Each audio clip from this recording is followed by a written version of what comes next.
And we are good. Let me just make sure my audio is working. Hello, hello, hello. Sounds like it's working. People give me a words. A sound off? Sound off. Thank you. I kept thinking Hi. sign up. I'm like, no, that's not the right Nope, word. nope, not sign up. Just definitely sound off. Give me a sound off. 1, 2. 1, 2, 3, 4, Hello, hello, hello. Yeah. All right, very good. Hello and welcome, dear spirits, to Tables of Tartarus, a chapter of Purgatory Corner. Today, our storyteller is Corin, and we shall be continuing and possibly finishing the tale of Jumpchain RWBY Terminal Season. Come on in, take a seat, and let your imagination run free. Corin, you're welcome to take the floor. Howdy, y'all. Welcome back to either the ultimate or penultimate episode of Terminal Season, where we are going to be facing off against the true final boss of this campaign. No fake outs, no rug pulls, no, you secretly have to face off against the All-Father at the very end, even though I told you wouldn't have to if you gave up a bunch of your life, which you did. Just a simple, straightforward, well, maybe not simple, maybe not straightforward, just a boss fight. A final battle to conclude this story. Woo! When last we, played, you all did some things. You tried to open a door that was protected with soul-based attacks, and then you got shot in the soul. Specifically, Hunter got shot in the soul for 10 points of damage. Katie got shot in the soul for a lot, about 17 points of damage, reducing their overall maximum health, which will be relevant because there will be a mechanic in this fight that's, let's say, kind of anime. You'll see what I mean as it ends up taking place. Fair enough. The important thing here is that there will be healing, there will be harming, and there will be finality to what happens here today. Finality. Do we have any questions before I, jump right in? Not that I can think of. Let's do this. Yeah. All right. Let's get down to business. In front of you is the final enemy, as he hovers gently over the ground of this white void. His arms are spread out to his sides as his mask looks down upon you all. His body is flanked by items floating in the air, though. Beside his right hand, a large golden blade fit for execution extends outwards, its keen edge glimmering in the sourceless light. Beside his left hand, a similarly golden tome that hovers, half-opened, illegible text filling its pages but radiating a soft blue light. Above his head is a shimmering image of a sun, radiating as much heat as it does light, and beneath that, a large pair of phantasmal hands clasped in prayer, spreading some kind of aura around your opponents. He looks over the group and speaks. The time for talk has passed.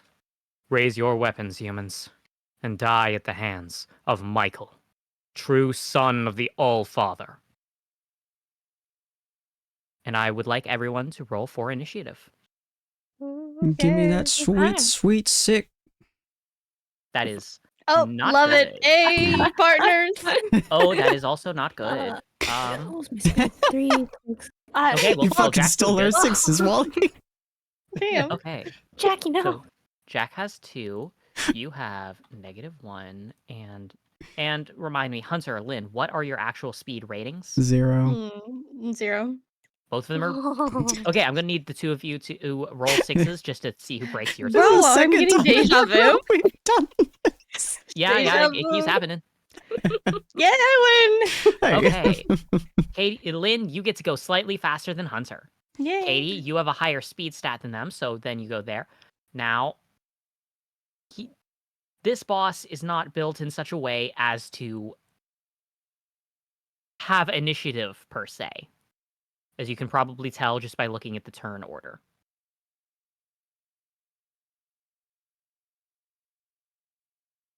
Let me go ahead and... I'm assuming that you all can see the turn order and the things inside of it. Everyone but chat. Mm-hmm. Okay. Oh, yeah. As you can see, after each player takes an action, one of the relevant tools or entities will take an action. Now, technically, let's move this that way, and then that to there, that there, that there, and technically, okay. Oh, no matter what, there's going to be 2 in a row. Jack, with your 2 successes, you will actually be topping the group. You'll be the first one to move. Oh, why is this Hey. token here? Let's go. All right. And we're all ready? Yes. Is this token Well, I meant mean- to be here? What token? There's a token above Jack. I don't see anything. I don't see a Oh. token above Oh. Jack. There's nothing on my screen. Yeah, I think I see the guy whose arm I took that one time, I think. Maybe. That's weird. He's just the been he's just extra- been there for he's just been there forever. I think he's just He's You may cursed. wanna refresh Yeah. your, Yeah, Roll if you take a look at twice. general, you'll be able to see what I see. Okay. There's nothing there. weird. That's okay. I mean, he said fight, and I say okay. Gonna Yep. fire a heat round at him. Okie doke. Go ahead and make that dex roll. Where's the... Not stellar, but let's see. With 1 degree of success to your 0, as you fire the round, you see that he drifts his floating body off to the side just enough that you watch it punch through the air millimeters away from his head, threading that space between the top of the head and that thin golden halo atop of it. He simply glares down at you and raises his hand. You can feel the ambient temperature of the room rapidly spike. Go ahead and make a roll. You defend or dodge.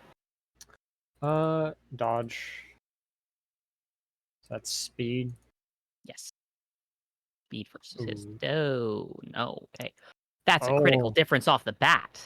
Oh, am I able to help move him at all? Yes, actually. You do have both of your things. Yeah, I want to try and move Jack. Okay, Jack, you gain 1 bonus dice. Roll a d6, and whatever it is, it'll replace that 1. That's only 2 degrees of success, so it's no longer a critical. Ooh. You will still get hit, though. Let's see. You'll get hit for a lot. As you try to move out of the way, it seems like Michael is able to predict where you're going to be drifting off, dodging in order to avoid getting hit. And he tries to compensate, very quickly angling a shot. It's going to be able to deal some insane amounts of damage, but Lynn's quick thinking manages to pull you out of the way with gravity, and instead you only end up taking a focused beam of light right through the thigh. Rather than being impact-based, it is very much heat-based. You're unable to derive any kinetic motion from this one, as you take 6 points of damage. Match takes it now to Hades' turn as I adjust the health. Okay. We're not looking so hot, fellas. Okay. And so Jackie's still in the same place as he was before. He's still there or something? Yes, he hasn't moved. He didn't declare a movement action. No. Okay. All right. And okay. Oh, so I'm looking at like the map here. Like you've got like the image of like the sun and then like the hands and the weapons next to it and then some guy. I feel like that's supposed to be like representative of how big he is on the map here, but it looks to me like there's just like these different objects strewn about a few feet apart, which I just find really That is the case that it actually is. There is him Oh. and his main body, and Oh. behind his back are 2 large spectral detached hands. Above his head is Oh. the burning sun. At his one side is the blade, and the other is Right. the tome. Okay. Yeah, that makes much more sense. Okay. I see. Okay, and what does the room look like? It is a wide open white void. You can Right. step Yeah. down and you can feel ground at your feet, and it does appear to be incredibly level. It's a big open space rather than one with manipulable terrain or any terrain-based advantages. But that does mean that you're able to Healy with impunity for maneuverability. We love to hear it. Okay. Nice. I'm gonna do something similar to what I did last time. I'm gonna just like kind of strafe about, kind of like this way. I feel like I want to go. I feel like I want to go to the left so I don't mess up the people with the long range stuff. Yeah, Okie doke. because like I feel like Jackie's gonna end up going towards it, and then because red guy, Lynn, so they're gonna want clear shots. So I'm gonna go about there, and I'm gonna see if I can activate good vibes like I did last time. Okie doke. Let me. You're still pretty close to everyone else. Mm. I'll say I think Hunter I'll- is probably far enough away that it's irrelevant for him specifically.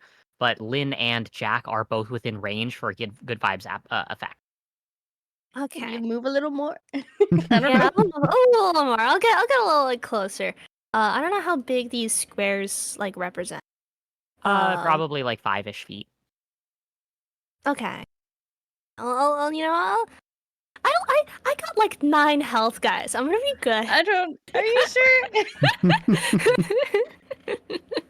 Remember, get as close as possible while having the least Oh. health. Say it's about 20 feet on this grid is how long good vibes will end up affecting, which means that everyone is Oh. now in your. Earlier, Okay. you were 25 feet from Hunter. How- Now you're how- 20 feet from Hunter. How much am I able to Maybe you move? go either here or Um, does he be? You're pretty fast, so I'd say that you can go ahead and you Oh. could probably move up to here if you want. That's Flip. not. It's not highlighting. Flip. Basically, All right. with your healing and with your rocket healies, you can probably flank at this point. Yeah. No. I'll flank. I'll go around back. Heck, let's go. Oh, dang. Okie doke. Let's do it. Okay. All right. And do you take any other part of your action? Let's see. I did the movement thing.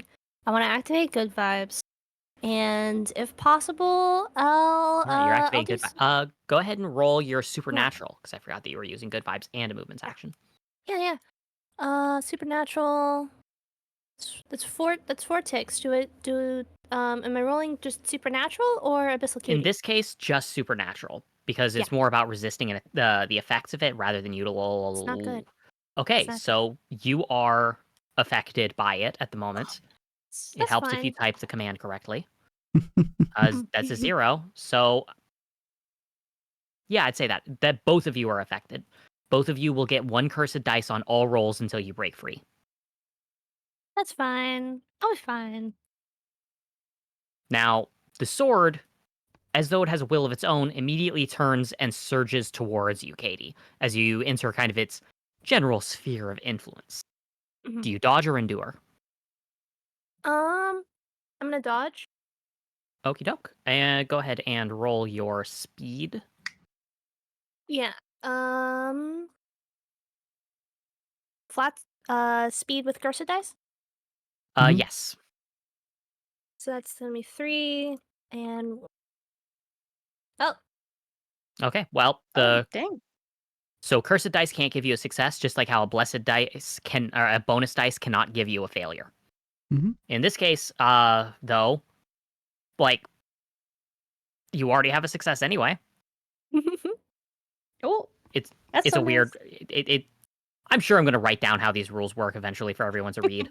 But for Yeah. now, you have 1 degree of success Oh, we appreciate it. versus 0 degrees of success on the part of the Hey. sword.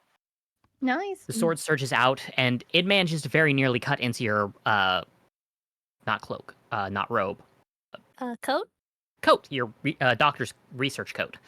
Yep. It very nearly manages to cut into that, but doesn't end up dealing any damage. Now it moves into Lynn's turn. Mhm. When Jack had gotten blasted by by him, Michael, did I notice anything was happening with the things surrounding him, or was that just something that he could do? You noticed that the sun seemed to get not necessarily brighter, but Mhm. more that your eyes could pick up on something different. And oddly enough, it doesn't feel like one of your like your supernatural senses were picking up on this. There's something else that's letting you see per se, and you're able to pick up that whatever he did, he was channeling one of the specific weapons when he took his action. Okay. And do these objects, do they feel like they're in the physical world, or are they like there wouldn't be like a thing that you could try to hit them? They Like, they're are not, definitely physical. they're in the physical. Okay. Can I try shooting the tome? Absolutely. Go ahead and make your dexterity roll. And then can I use a thing? Oh, okay. Oh! Oh, Oh my whoa! goodness me. Oh, Yeah, that's a critical success. Oh You my normally god! get 2d6. You're gonna get 3d6 of damage on the book. But you were asking a question before you wow. Oh, I mean, I was just gonna be like, oh, if I can't hold it, maybe I'll use my gravity to hold it in place. But I'm like, never mind. Yeah. Go ahead and roll 3d6. Oh, get up! I don't have a button for this. I have to type it. /r space 3d6. Yep. Oh, that is so good though. Yeah, that is 11. God As the damn. bullet slams heavily into the tome, you can see that the outer surface gets heavily dented, and several of the papers seem to get shredded as a result. The faint Ooh. blue light seems to glow even brighter, and you note that Michael himself seems to wince at that, as though dealing damage to it dealt damage to him. Oh. Okay. But as the tome has taken damage, the blue glow begins to spread out further, and you can tell that something's preparing. It's not taking an action directly at this moment. It is instead holding its action. Hunter, it's your move. Hunter's going to create his semblance in front of the tome and then shoot through the semblance. Okay. Go ahead and start by making a supernatural roll. If it's successful, you'll get an additional 1d6 damage. Okay. It's just my supernatural is 2, so it's just 2, right? You get a bonus for your semblance because you're skilled with it. So 2d6 plus bonus 1d6. dice or okay. We'll do 2, 1. Well, That's 2 degrees of success thanks to that bonus dice. nice. You get a bonus d6 of damage if you manage to hit. Go ahead and Nice. roll your dexterity to try and hit versus its. I get a +3 as well if I hit. Well, for now, we have to see if Mhm. you hit. Well, that's got one this. success. Oh.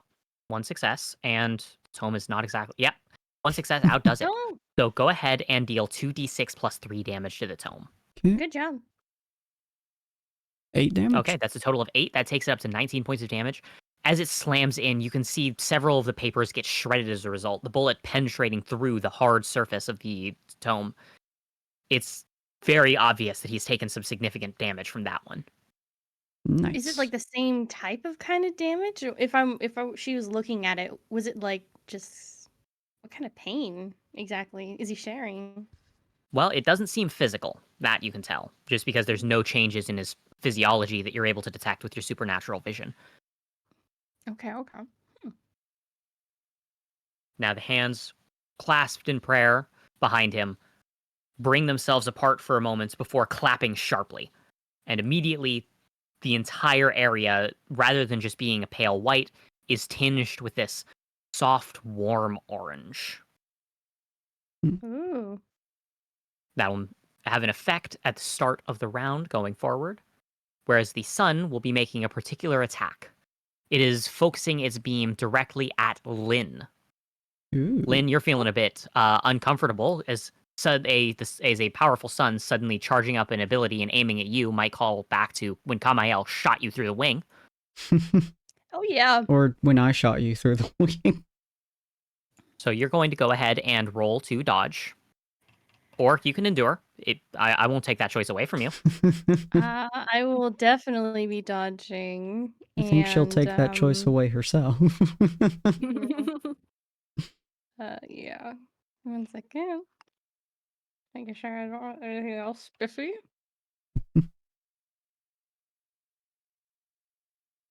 Mm-hmm. No, combat acrobatics is not that, right? Yeah. You are attempting to dodge. I think it would be allowed. Give me the abilities description. Um. Well, I mean, it's like a +1 die to dex roll related to combat acrobatics. Is like, oh, you're just from the combat academy. You ever know Yeah, how to use combat? Midair dodging of a laser beam sounds like combat acrobatics to me. Cool. So Well, I would just say in take a case. bonus d6. I'll see how that goes. Cool. Okay, so that's 1 degree of success. It looks like versus 0 degrees of success. Oh, So I'm you are wiping off the sweat. Oh goodness. the laser shoots out, and you can feel the heat radiating out from it. But in the end, it Feel only the hits heat. near your wings, not hitting my through them this time around. Oh my gosh, no KFC today, please. Oh my gosh. And as the round starts anew with Jack at the top, all of you can feel a sensation flooding your body. It's almost, rather than feeling nostalgic, it feels like nostalgia itself. And you can recall something clearer. In the case of you, Lynn, your eyes seem to trigger and pick up on something that does not exist in a physical sense. You're awakening an ability, the very one that you got as a result of interacting with the being in Strav. Oh. Just like how everyone else got a material bonus, you do as well, awakening now. There will be times where you will be able to see how an enemy's named ability works in their character sheet. Ooh.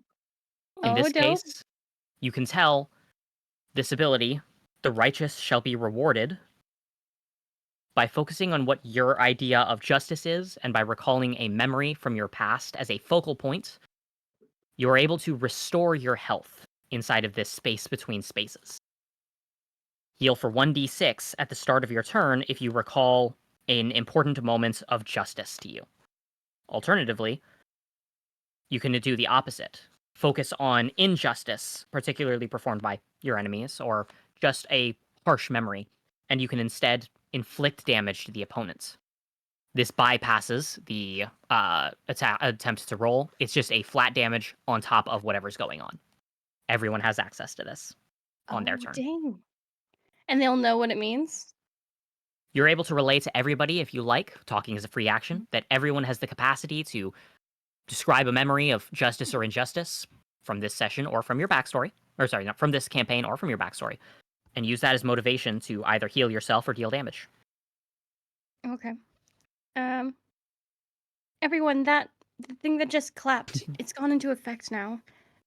To heal yourself, Katie and everyone, listen up for that one, if you want to.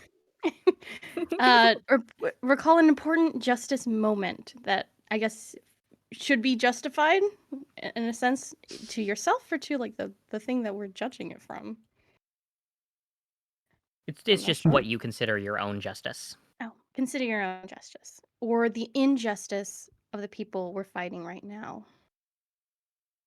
Imagine like Katie just like having just like dodged like a hit from the enemy. It's like several feet away. She just peeks over. It's like, what?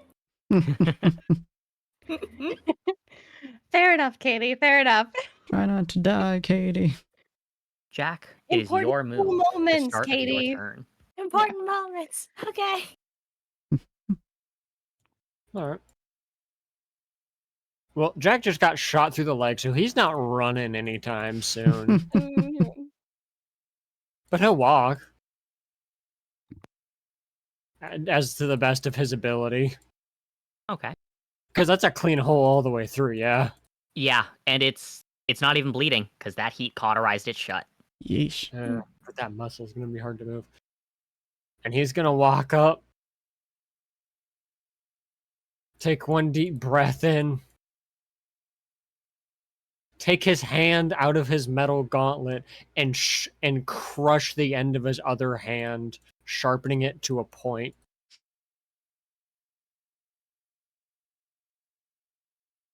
I'm gonna flay him. Oh my God. Oh wow. Okay.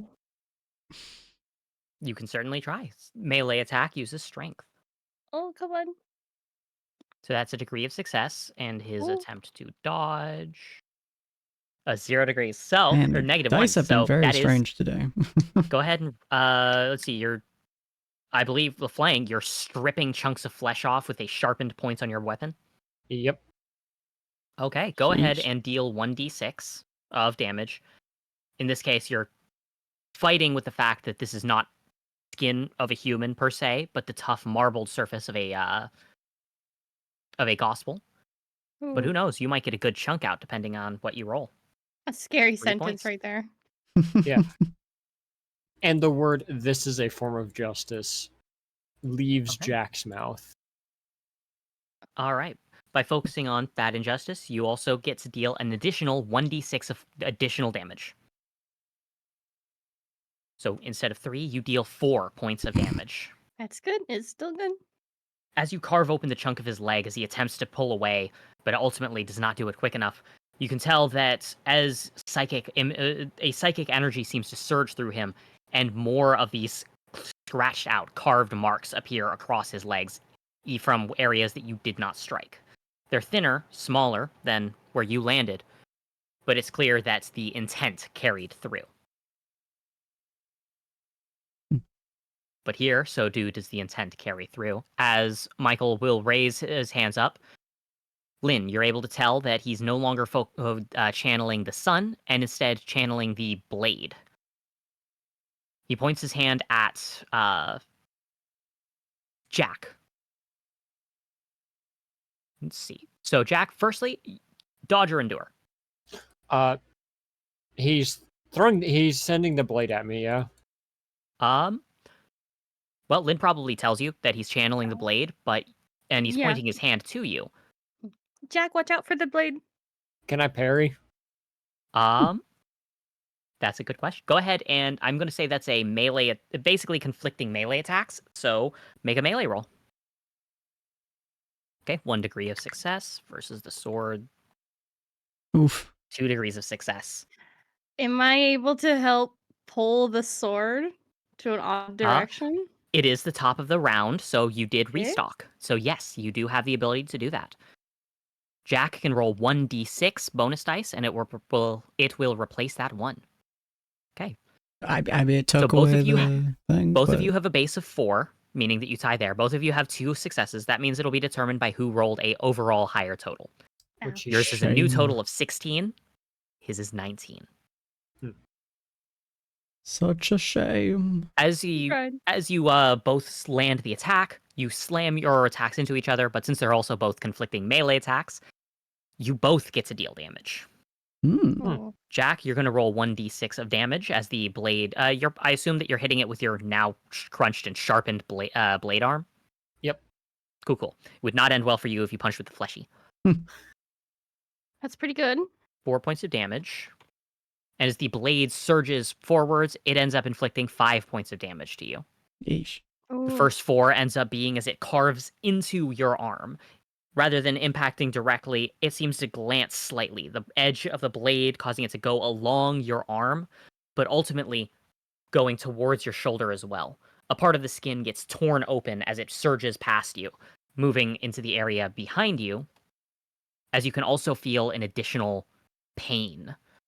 This isn't a pain from right now, it's an old pain. For whatever reason, you're reminded immediately of a time that you got hit in the shoulder in your own previous life. I assume that you've been shot there in the past. Mm. It feels more like that bullet wound than it does the actual than it does an actual blade. But as his turn wraps up, we move into Katie's. Okay. Okay. So that sword just went like there. Where like is it technically? Like It is in occupying the this. air? It is hovering in the air about 4 feet off the ground behind Jackalope. Speaking of, updated health. Hmm. Okay. All right. So if I theoretically moved, let's say, like over how, so I know you said the arm works like a grappling hook. How far does it extend? It gets thinner and thinner the further out you go, but I'd say that you can probably grapple up to 20 to 30 feet pretty easily. Any further than that, and you open yourself up to some problems. Yeah. Sure. Okay, so we go there. If I grappled onto the sword with my arm, and then like you grapple there, and then I grab onto the handle, and then I kind of like pull myself like towards it, like you know how like you when you have like a tape measure and like you go like you extend it out and then you like let it go and then it just like snaps back. Yeah. What would happen if I like did that, but then like utilized the momentum and then jumped over it? Would the sword move with me, or is it a stationary object? The sword would fight with you to avoid being moved by another will, but you can move things. Hmm.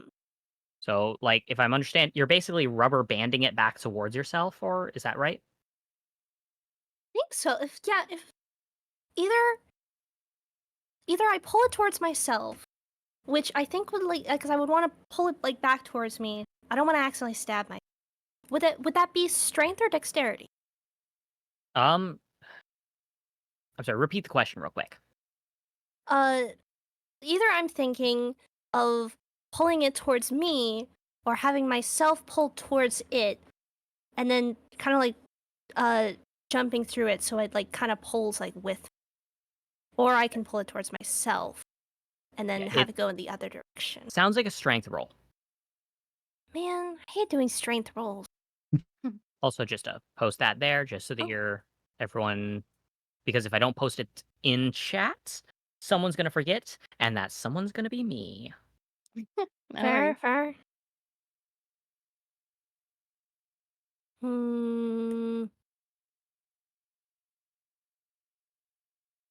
So I want to pull it towards myself so it's still affected. Well, I want it to be near me and not near them so that it's affected by the cursed dice. Oh, man, now I'm next to Jack. Man. Okay. Man, this is way too much thinking for Katie. I'm just gonna pull it towards myself and do the strength roll. You can do it. Oh, that's gonna do like the... Now, in terms of Thank you. actual strength, it doesn't have a great strength stat. It just attacks with a bonus. I can So try go ahead and shooting make the your sword. strength roll. Yeah. Cinema versus. Yeah. I spam tackle. Me. Good fellow, what happens if you have a cursed dice on a 0 roll? Wow. You roll 2d6 and you take the lowest of the two. You only pass on sixes for no matter what. Jeez. Yeah. So it's really, really low chance of success. Outrageously low. You'd actually have a 1 in 36 chance of getting a single success. That is Maybe very low. maybe This is want to do something else or You are twice as likely to get a natural 20 than you are to succeed on that roll. That's fair. Um actually what I might do is fire my arm towards it, but then like use my other arm to fire a gun at it so that it's less like I'm trying to grapple it's less like I'm trying to pull a brick wall towards me and more that I'm just steadying the wall so I can shoot it. Okay. I will say, by the way, yeah. if you're pulling it towards yourself, that'll require a strength roll. If you're pulling yourself towards it, That's a dex Okay. roll because you're not Okay, using your wait. strength. Okay. Fly through the sky, through the sky, through the sky. Yeah, I like sending to think yourself that flying through the air is very much a dex thing to me. I like to think that Katie is like doing this like very overly complex internal debate with herself in the span of these It's 2 that seconds. it's that math meme. Yeah. The lady confused. Okay. I wonder how far I'll end up jumping if I pull myself towards it. Yeah.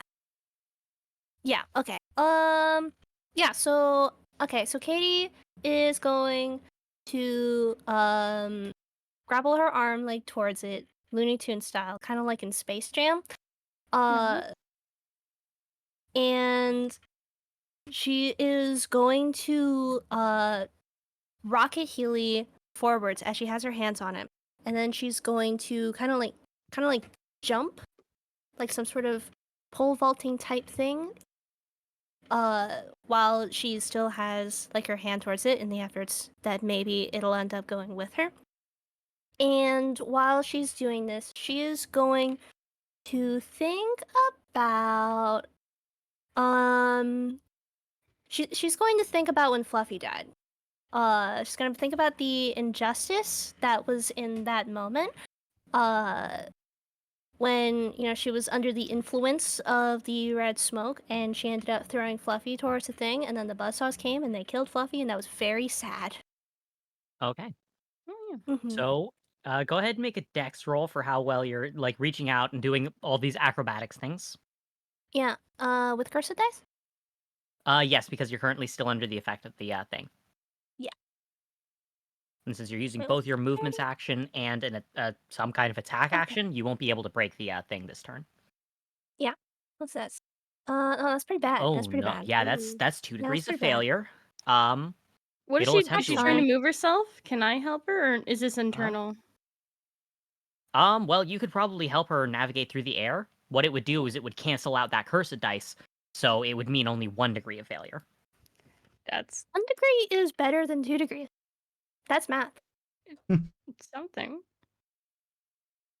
If you'd like to, I believe that would be yeah, that's your first one at the top of this round. No, you just used one No, on this Sure, Jackalope. use I was one, so wondering she if I can could use do the second 2 per round, or is it I can only do 1 You per can round? do 2 per round.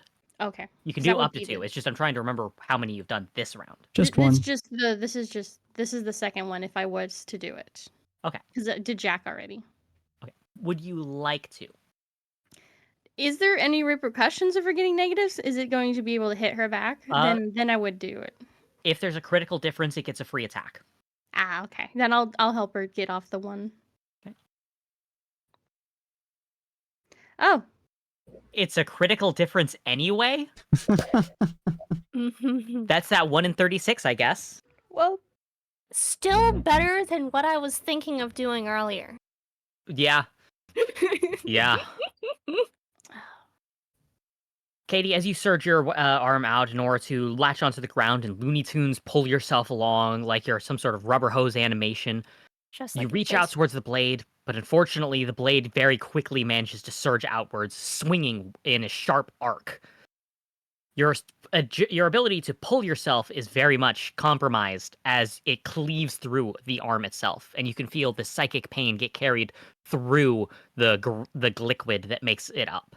It's going to end up dealing 1d6 points of damage. oh come Oh Since on. it's yeah, not- this is gonna remind me of this is gonna remind Katie of her under the influence mistakes. Once Oh. again, harm comes to you, but at least it's only you. As it cuts through you, you're going to end up kind of going wide. You're going to get a lot closer to it. However, as you pull yourself closer, let's go ahead and break out the ruler. 20. Yeah. Okay. Jack Right. and Lynn, go ahead. Both of you make supernatural rolls. Or endurance rolls, your preference. Not today. Not today. Come on. Jack, you did get a success, so it actually doesn't matter which one you end up rolling. As you're both able to ignore the effects of good vibes. You do Yes. not get penalized. Nice to see you again, Katie. Coming around. Blade's turn begins. lacking a true consciousness, it's unable to really manifest that additional d6 very easily. Let's go ahead and, in this case, it's going to close in on Katie. It gets additionals. Katie is attempting to attack you with 0 degrees of success. Would you like to dodge or endure? If it moves past Jack, could he hit it? I'll Opportunity dodge. attacks aren't in this system. Ah, I forgot again. Like, Oh, Okay, if do you I wanna need a roll cursed dice? Yeah, I need the cursed. Yeah, you need a cursed dice because of your I'm still good. but the cursed dice is still there. Yeah. So gosh. with Oh. you end up taking the win there as you're able to avoid getting hit. Turn ends, and Lynn, it is your move. Start of the round, the righteous shall be rewarded, or you may make right what he made crooked. okay.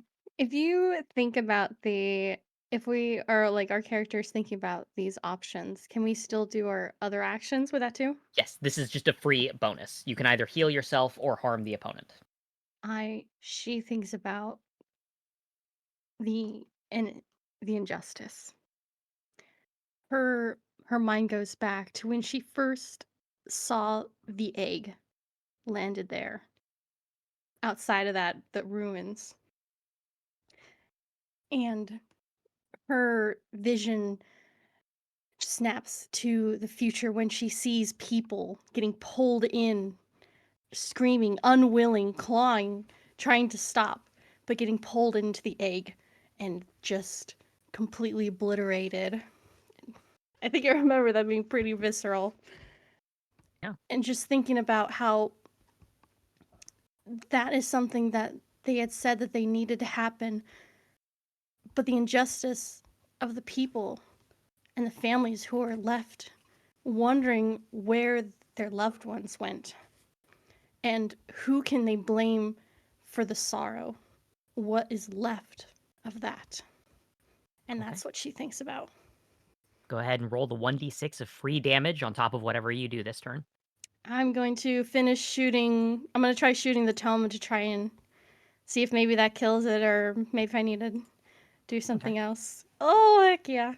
All right, 6 points of damage as the psychic energy. You can see small. At first, they just look like cracks across the biceps of Michael, but looking closer, you can see they're the indentations of fingerprints. People trying to claw their way away from the egg, the injustice of the thought, cracking his skin, manifesting those memories. It's clear it does a considerable amount of psychic damage. That's good. And she'll go ahead and shoot the tome, hopefully to kill it. Whoa! Good heaven! Oh, oh my god. That's a critical difference. When? Oh my Another god! critical difference. When? And another one! And another one. And another Okay. one! So go ahead and roll your 3d6. Oh my gosh. Oh, well. 3d6. Yeah. So that's 9 points of damage directly to the Ooh. book, keeping track of. So as you impact the book, this shot destroys a huge chunk of the binding. As you can see, the papers and the like flittering off to all sides. And a few moments later, it simply drops to the ground, cracking apart as the gold turns into this glimmering dust and the paper turns to ash in the air. One of them has been removed, and his abilities are now more limited. He can no longer access the abilities of the book. Not that he had a chance to do so. Oh, I was gonna win. Thank the A Lord, good move, though. Yeah. Thank you. And that triggers the held action of the prayer. I'm gonna move a little bit. Okay.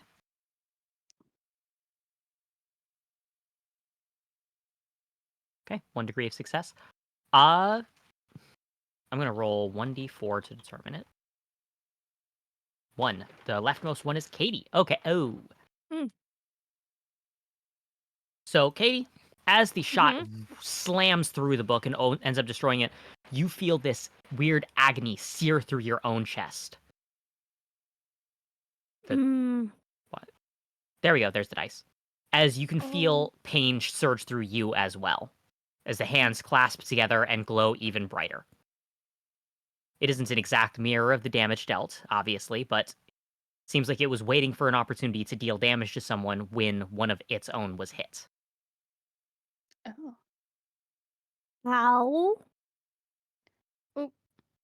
Hunter, it is your move.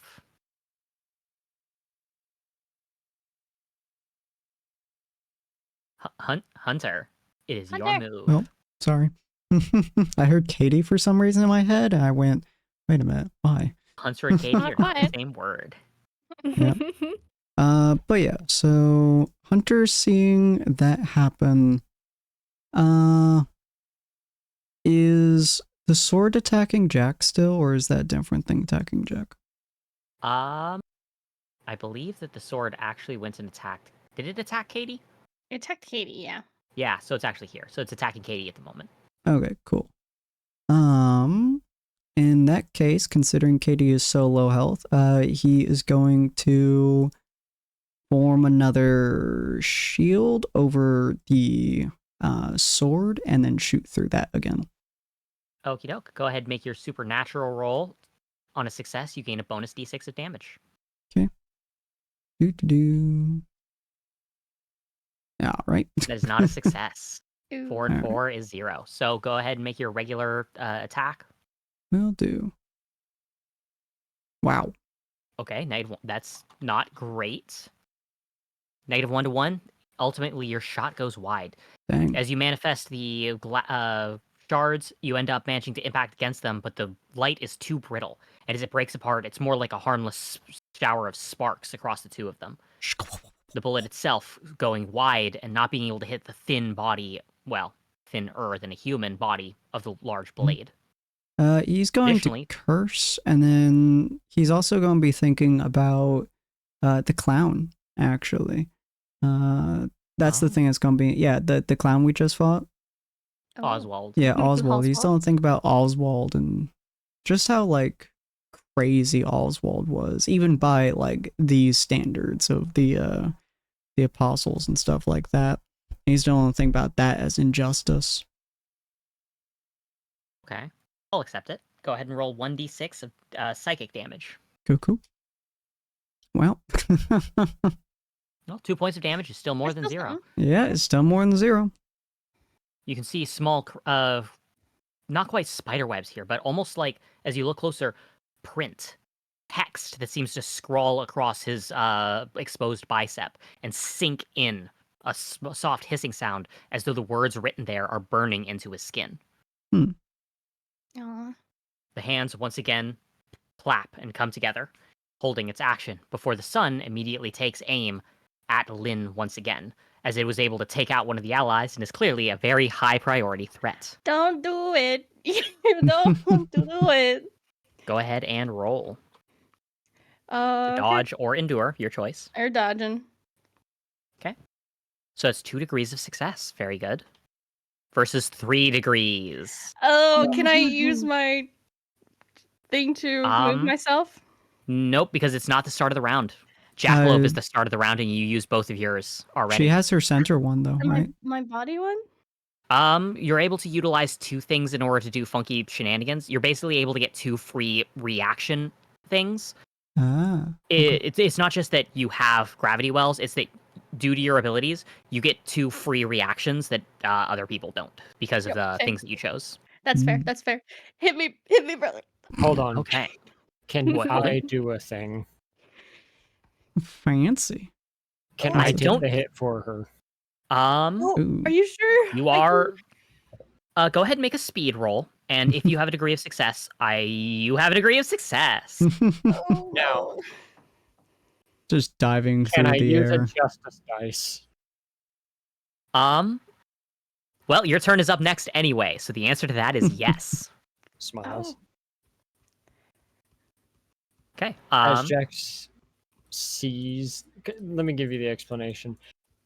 Jack sees the thing aiming for Katie. He knows what it feels like. He knows how it goes. Doesn't take him long to adapt to battle in that situation. He thinks of his commander pushing him out of the way, taking the brunt instead, a form of justice in Jack's mind. Okay. Yeah. We will both roll 1d6, 1 for damage and 1 for healing. God damn.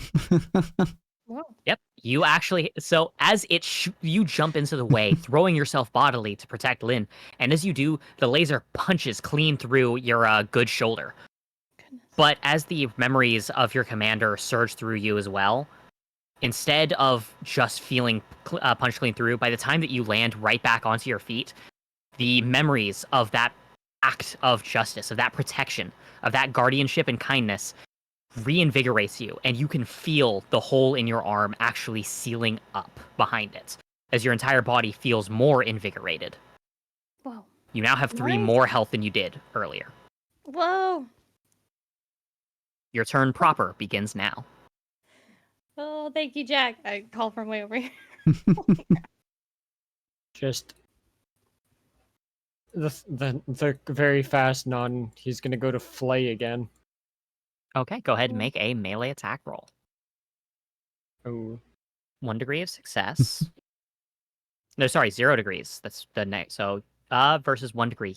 This time he's able to pull himself away and avoid getting hit. He seems a lot more wary of the way that you carved into him, especially as you're able to take advantage of the justice injustice. The whole thing there. But as his turn begins, his eyes focus down.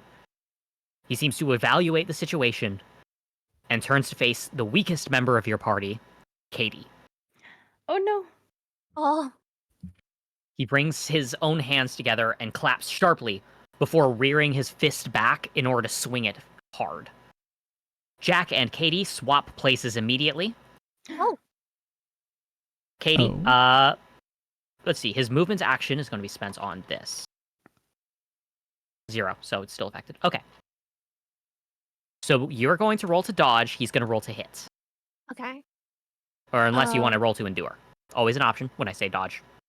No, I'll dodge. Okay. Okay. Remember your cursed dice for good vibes, because the 2 of you are the only ones affected by it. Scratch that. Jesus. Hunter. That's a weird roll. Hunter, I need you to roll, because she just got teleported into a 20-foot range from you. You need to roll supernatural to resist. Oof. Sorry about that, red guy. Is that just 2, or is that with the bonus dice? Just you roll the... It's just supernatural, not semblance. Well, there we go. Okay, degree of success. You do resist it. You are not affected by it. Still the only Nice. 2 who have a Okay, curse. so 0. It's 0 to 0, but you have the higher stat. As the Nice. fist flies through the air, you can feel the air, or the surge of air ripple across the area around your head. Your hair being tossed about wildly. If you'd gotten hit, that would have hurt bad. Nonetheless, it's clear that his focus is on more than just what's directly in front of him, as a gash opens up on the side of your cheek. He may not have hit directly, but whatever injustice is going through his mind is enough to deal 4 points of damage to you, as though you had been slashed through the Oh cheek. my gosh. Katie, you are down to 3 health. Ooh. Jeez. But it is now your move. Mm-hmm. Okay. Whew. Okay. All right. Katie is going to. Katie is. She's in a lot of pain, but she's actually feeling surprisingly okay. Not physically, but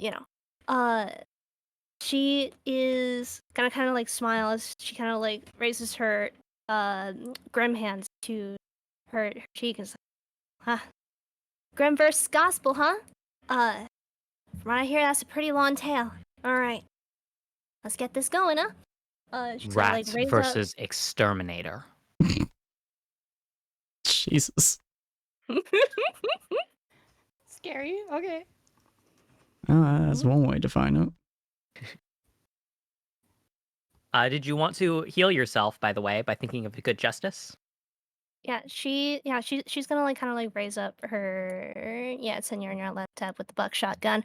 It's gonna raise it up, and she is going to think about and she's gonna think about the Grim and how they it feels like everybody is against the Grim all of the time, but she's managed to make it this far, and she feels like in this moment she can be the justice for the Grim and be the person on the Grim side. Okay, go ahead and roll 1d6 for how much you recover. Okay. Not a lot. Not a lot. It's something. That was a cool one, though. That was a cool one. It's good. It's good. It's flavorful. I like Mhm. it. The game was disappointed. But that is not all of your turn. In fact, it doesn't even occupy either of your actions. Feel free to tell me what you'd like to do with your turn. hmm Can she use both guns in one turn at point blank here? I'm going to say yes. If you're firing both, I'll let you roll both of them, but both of them get a cursed dice. On top of In the cursed addition to dice? the other cursed dice? In addition to the cursed dice, yes. So you'd be rolling with 2 cursed miss? dice. The double girl. curse. It is Um, good vibes okay. is doing numbers. They're just not all good numbers. It's still on our side though. He gets the cursed dice. That's fine. Okay, so that's just dexterity and 2 cursed dice. Yep. Okay. That'd be twice. And you'll be rolling it twice. Okay. Oh, twice. Mhm. Wow. What So does that's this mean? -1. Okay. -1 and 2. So he'll be rolling to avoid both of them. So there's the first one. So that's going to be 1 degree of success Okay. and 1 degree of success. So 1 and 1 versus your Can I make it Negative re-roll 1, 2. if I shove it off or something, or no? you could balance out one of her cursed dice with your thing because it's a new round, so you have one of your reactions. So you could you could ignore one of her cursed dice. Not sure if that would be helpful in this scenario. Is it? Yeah. And actually, the first roll is actually a -2, isn't it? Because that 4 replaces that 5. Oh yeah, it does. Yep. So that's a -2 versus a positive. If you mitigate it, then instead of Wait, what do you mean positive 2? That's just a positive 1. oh, you're right. 'Cause 1 curse versus dice. -2. Yeah. So -2 versus 1. That's a critical difference. If you use your ability to mitigate the first issue, then Katie will not take damage from that attack. Okay, I'll do that one. Okay. And the first one, it's a miss, but there's no huge issue to capitalize upon, so the enemy does not get a free attack against you. In the second case, you got 1 degree of success versus 1 degree of success, but you have the higher stat numbers. So as she a has result, 2 degrees of success. Oh no, because the curse dice it's replaces cursed 1. dice. Yeah. Yep. So in this case, that means that you're hit. You successfully land the attack. Go ahead and make a 1d6 for damage roll. Okay. Yeah, it's this 1d6. If that one's the buckshot, I know that the description of buckshot says it drastically increases close to mid-range damage.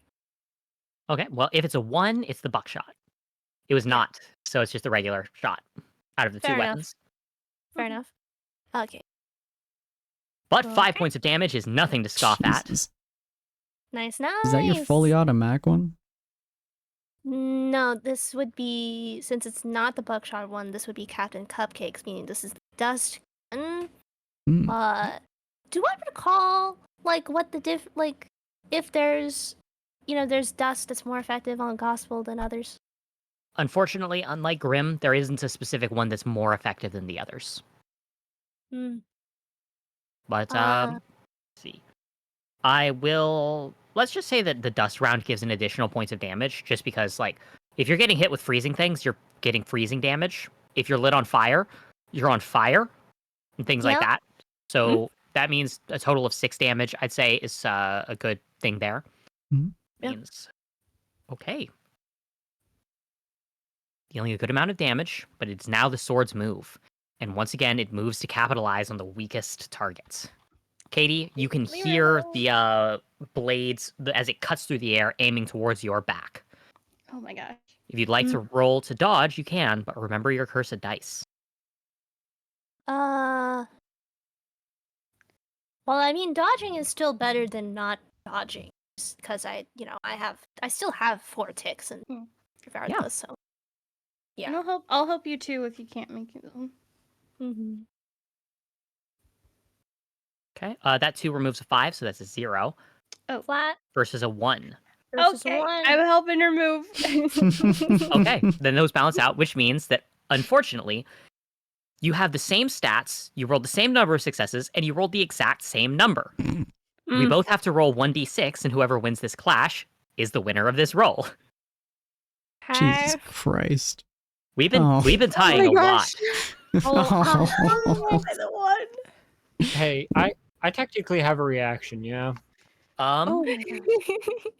Can you explain why? In terms of Because the like, what do you mean? sword's right in front of me. Oh, that's fair. Um, Yeah. Well, usually a reaction is more like a special thing.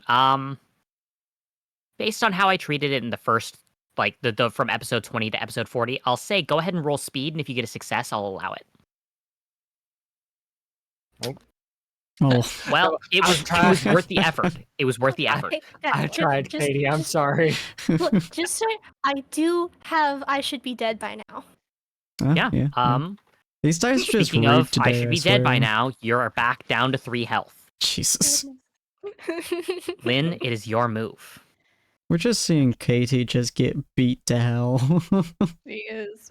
Poor girl. Oh, We've got fine. you. We've got you, Katie. We've got you. I really, could I say I really like the aspect of thinking of injustices. Oh my gosh. Yeah. It's like so cool. But she thinks about another injustice. She thinks back to when she was in the forest, locked away, or no, before then, a more powerful one kind of shows up when they are stuck in the dome of what they thought was all hallucinations, but she thinks about Honey being killed over and over and over again, people that she cared about, just skeleton and bones in that place. And just Honey's acceptance of it. There's nothing you could really do except defeat. And then the mother, the dragon, that the only way to get out of there was just to kill them. She feels the injustice of having to do the extremes, of having to do something she didn't want to do, that didn't feel right, but then nothing else would let her do anything else. Okay. Go ahead and roll 1d6 damage.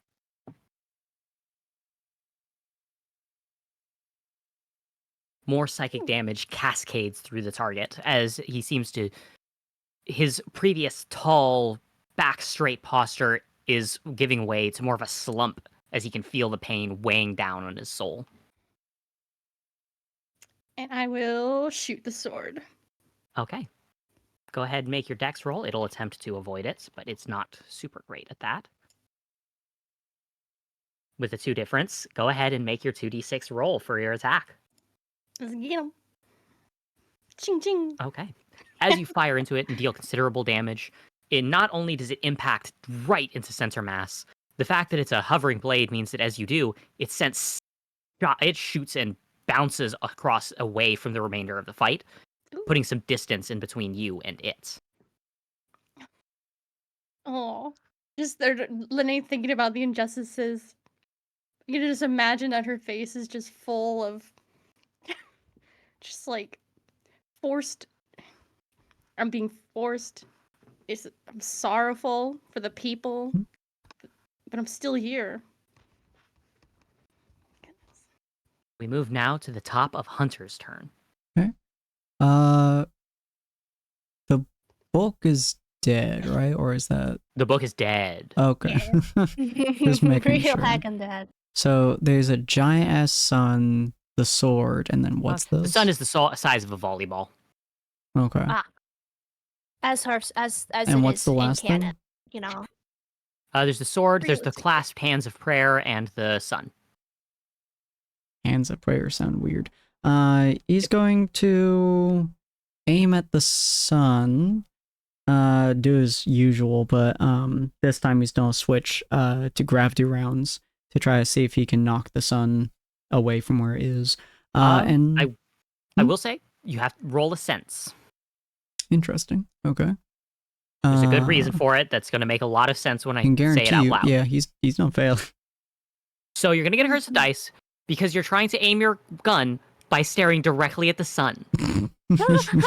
yeah. Hadn't thought of that one. Look, it's a volleyball size. He's shot things smaller. You certainly have, just not while staring directly into the sun with your own retinas. But he's on track to it. But he's also going to think about the natural order of things, or at least to the best of his knowledge, the natural order of things. Specifically relating to his kind of childhood and hunting the dinos and stuff, and then moving into hunting the Grimm as a child here in the RWBY world. Just the justice of the natural order, like everything has its own place, and whatever difficulties that arise, there always comes some kind of justice that comes after it. Okay. So that'd be For you. healing? Yes, if you're thinking about what justice is to you, you heal for 1d6. All right, well, that's 3. Okay. Okay, and then it's dexterity plus curse dice. Well, I What? mean, yeah, that's an interesting roll. the cursed dice didn't change anything for you. It really didn't. Okay. What that? Why does that? That looks weird. Oh, probably nothing. 1 degree of success. As you fire, the shot ends up surging towards it, but it only massively increases its heat. And you can tell from the sputtering pop, the bullet melts and the dust evaporates before it's able to make direct impact. Annoying. I had a feeling something like that was going to happen with the sun, so I was like, The hands are clasped together. And Lynn, despite the fact that the mask is completely implacid, there's no change in expression, you can still nonetheless read, Michael is frustrated. Something's not quite going right when the hands should be taking an action. Instead, the sun takes an action, aiming at Katie again. That thing hates me. It follows its orders, and Michael knows how to prioritize targets. I feel like Mike also just really hates Katie. Yes, absolutely. You smell like Grimm. You cover yourself in Grimm. You slot liquid into your own flesh and blood. liquid. Exterminator to a rat. Go ahead and roll to dodge. So -1. Oh my god. Is that Katie's? No, that would be his. the sun. The sun doesn't get a rolling to penalty, dodge. but you'd think it would. Rolling to dodge. Okay, well, Is that a critical difference? that is a critical difference. Yeah, actually, yeah. Yeah, because that 5, it basically doesn't exist because it's a success. 2 degrees touch versus Well, wait, -1. cursed dice take away the highest, right? Yes, but replace a 6 with a 5. Oh, yeah, right. So that's a critical difference. Can't touch me. Good As it job. fires through, Katie, you're able to capitalize on the opening created by its mist beam with enough speed that you get a free action in response. Okay, wow. All right. I like to think she saw the pop of my gun and was like, that's how that works. Yeah, she probably processed that properly. Is it which object is it that keeps trying to hit her? Is it the sword? The sun. Well, the The sword has sun. also been. Oh. Honestly, the only thing that hasn't tried to hit you has been the prayer hands. That's because they Oh. successfully hit you. Oh, right. Yes, of course. How high up is where exactly is this sun? Is it like particularly high up? About 2 feet above his head. And he's floating about Okay. a half a foot off the ground, and he's about 6 feet tall. So it's about 8.5 to 9 feet in the air. Okay. How long does it take to make a tiny? You're cutting out on the exact word I need to know what is. Oh, how long does it take to make a tiny grim? You can make it easily. You'd make a Abyssal Cuties roll for it. Okay. All right. So I kind of You do have the penalty roll. I will also remind you, Yes. you can use your Abyssal Cuties roll. There's not Abyssal Cuties. You can use your Supernatural roll to turn off your penalty if you succeed on it. Oh, I can do that? Yes, Okay. because it's the effect on your turn. You can choose to spend Right. your action to resist the effects of good vibes. You just Okay. haven't been. Oh, yeah. Sorry, Katie forgot she could do that. Okay. Yeah, I'll use this action to see if I can get it off. Is that just flat It's supernatural? just or? supernatural. Just supernatural. Okay. Yep. Boop. I Yeah, did you're it. fine. Critical You're- success. Good Yeah, so job. you are completely unaffected by the effects of good vibes at this point. Yup. Very Yeah. unaffected. Yep, when your turn comes around, you will have no penalties on your actions from good vibes. But your Mhm. turn comes after two others, starting with Jackalope. So top of Yeah. the round, Lynn, you have your responses full. Jack, tell me what's about to go down. Well, Jack's gonna move in for one. He's gonna walk in. Did he just Question. walk forward and down smash? Kind of, yeah. Question. Yeah. Does the type of injustice change the dice?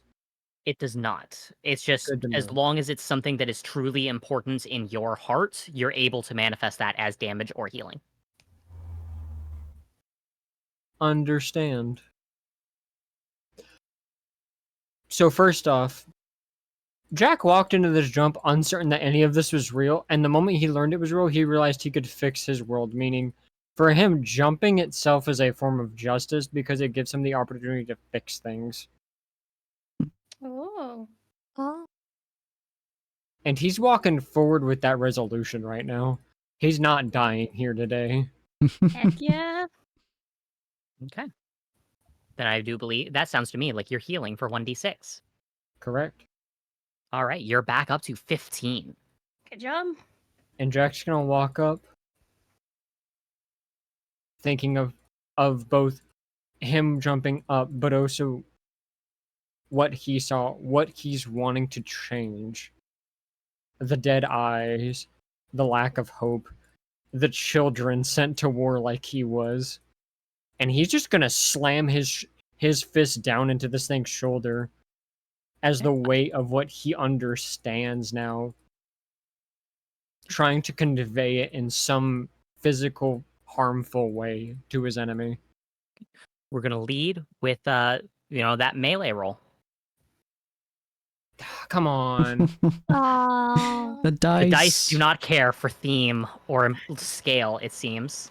No, they do not. I want to It's see gonna you be get so a. cool in like 5 Oh. minutes. Or so it does, Oh. because He's a 4 to a still- 6 tying. Jack, that is still a success for you. Oh my gosh. Let's go. Yes. That's when the dice have the ultimate moment of, ha, you Yeah. thought, bitch. Good freaking Roll- job. so roll the 1d6 for damage. As you slam your fist down, you did mention that you sharpened your fist into a point of metal earlier. So as Yeah. it goes in, shearing into next to the shoulder, but sinking behind the collarbone Ew. as it just goes what would be almost wrist deep. You can tell there's this choked, sputtering sound from Michael as he has trouble processing the amount of pain he's in. You humans. No, I can't even blame you. He raises his hand and sharply crushes it, and immediately fractures appear around and throughout the large clasped hands. Traitors. Damn traitors. The sword immediately fractures and turns into ash as he starts pushing himself into a standing position. Which, 4 additional points of damage. Your weapon is dislodged from him in that he rips his own body up with enough force that you gouge open another chunk of his chest, dealing an additional 4 Jesus. points of damage. Goodness. Fair. And you can tell his glare is baleful as he holds his hand out and then slams it into the other hand. You can't even call it a prayer, especially not compared to Matarael's. Nonetheless, every person takes 3 points of damage. Yeesh. Katie's down. Katie would be down if she didn't have "You Should Be Dead by Now." Oh goodness. Katie, you are barely conscious, but you are conscious. Now, that is Michael's manifestation of the, make right what he made crooked. He thinks Katie's about to go unconscious. He attacks Jackalope instead for his melee. Endure or dodge? Endure. Okay. Ooh. Ooh. Oof. And if he's punching, Jack's just gonna take it to the face. Can I shift Michael a bit? You Or at can. least shift Jack. You do have your thing. So, Mhm. go ahead, Jack. Go ahead and get a bonus dice. Okay. Nice. 2 points. It is still to 1. Yeah, not But it's quite. not as bad as it could have. It's true. As he swings his fist forward, he swings it in, and Jack, you don't feel it when it impacts against you. Instead, it moves into the space of your chest and hovers there for a moment. Ugh. And immediately, Jack, would you say that you're a sinner? Would you say that you've done some terrible, terrible things in your life? Jack's done a lot of bad things, but he doesn't understand the concept of a sinner because he was a soldier.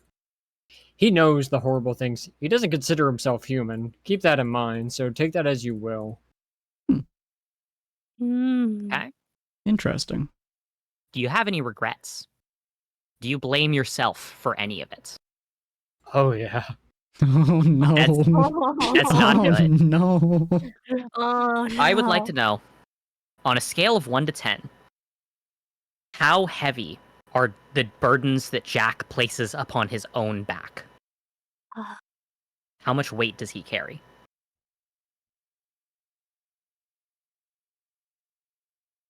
They sit on his neck like a noose, Oh.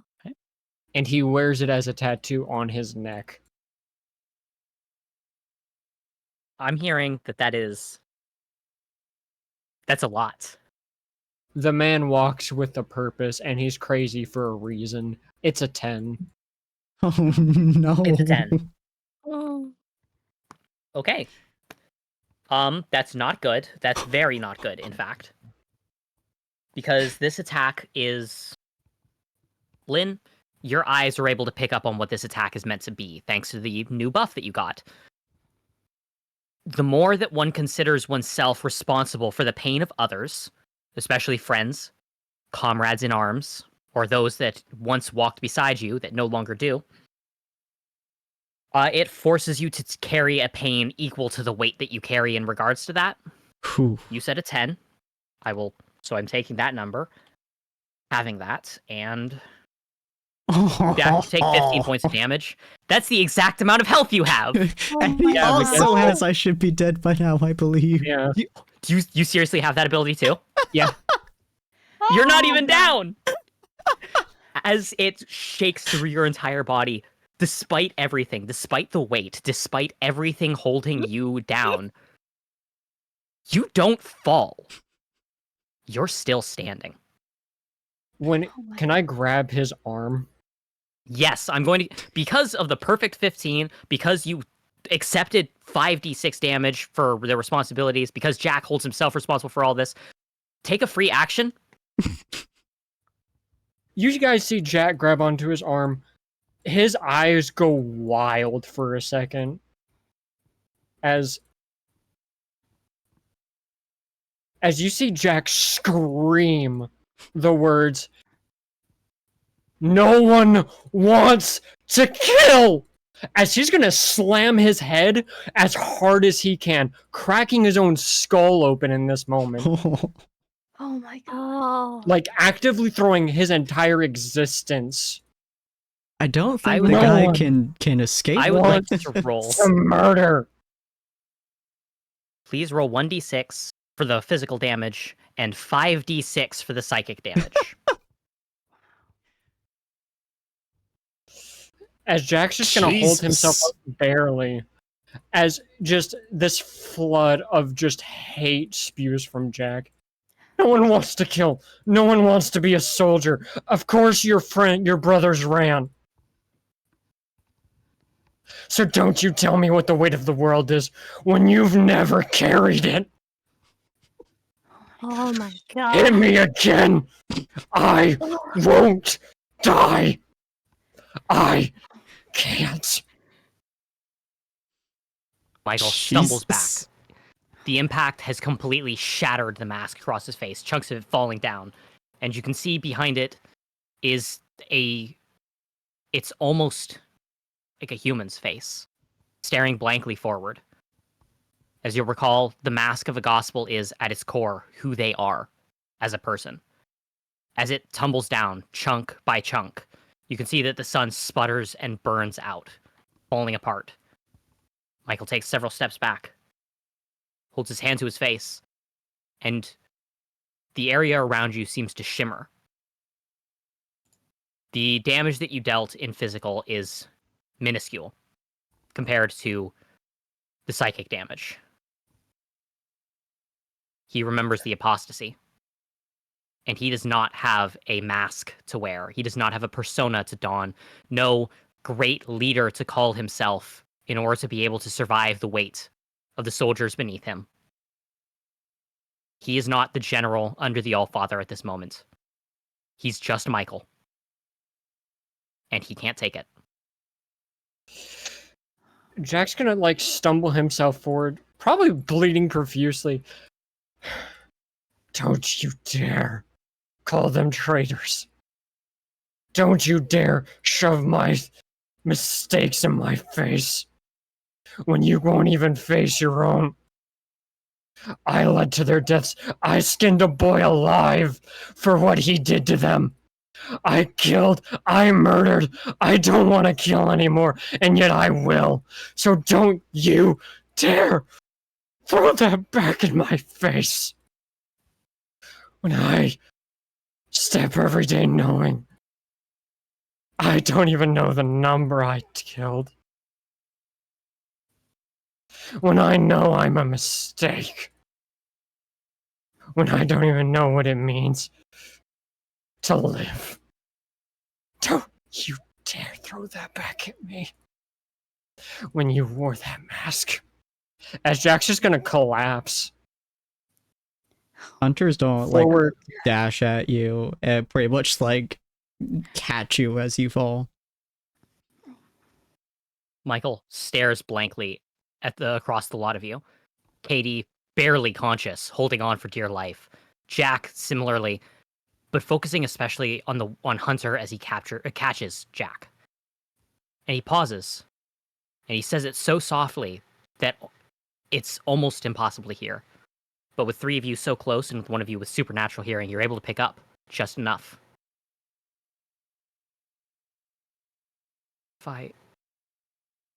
If I'd stood with them, would he have caught me too? And at that, he collapses, hits the ground, and the body turns to ash. Goodness. Oh my god. That last injustice that I had in mind was just thinking about Michael himself and all the Gospels fighting with the humans in the Grim and just nonsensical stuff. And just thinking in the end, the injustice of why couldn't have just all worked out together? In the end, the injustice of it all is what broke him. Shown to him by Jack, especially. The world around you remains the white void. It doesn't disappear in a dramatic flash. Instead, a door simply manifests across from you. You're all conscious enough that you can move through it. Hunter's going to pretty much tear off the sleeve of his arm and just like kind of shove it into like effectively like Jack's area that he's bleeding from. He's like, no, no, no, no, not dying Jack's today. not bleeding. Every time it's been lasers, so they've been sealed shut with burns. Oh, is he not bleeding? Okay. No, he kept getting shot by lasers. Well, in that case, he's just gonna like basically grab Jack from around like the waist and like arm around his shoulder and be like, you ain't dying today, bud. Come on. I ain't allowed to die yet. Goodness. I'm going over to Katie, and is she unconscious? She's Not still conscious. quite. Her ability lets her stay conscious at 0. Okay. We'll lean together, and you all right there? It's got a little Yep. bit of waste. Still alive. Kind of like, because I like to think I kind of collapse forward, so I'm kind of turning back up and like looking at her as I'm gonna attempt to try and heal what I can with my grim stuff. I can smell colors. You know, you guys are the coolest justice. Friendship is justice. No, you're the coolest, Katie. Thank you. She'll keep a close eye on her as we're walking together to the door. Let's never do that again. Agreed. Oh, you're still with us, Jack. He ain't killing me that easy. Though I definitely taste iron. Whether that's from the headbutt or from my guts being mush. Might be Yeah. both. Yeah, I hear As brain doing there. damage isn't good for you. Jackie, I think you saved the world, buddy. You did it. You did good. I don't think I did anything. You oh, don't Oh, not on the that. shoes. Not on the shoes. Nope. Slowly dragging him towards the light. As you move through the door, you find yourself standing in front of the large egg once again. A massive gash has cracked it wide open. And inside of it, you can see shadowed fragments of something. Not fully, quote unquote, digested. The remnants of a dead god.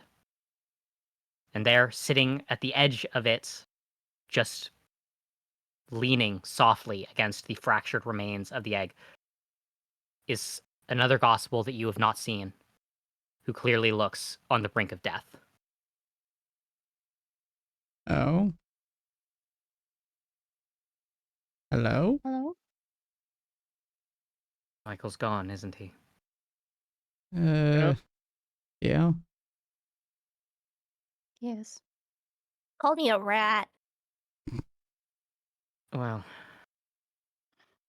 he was always a very opinionated one. The most of all of my sons. Oh. I won't raise my hand against you. Not that I even can.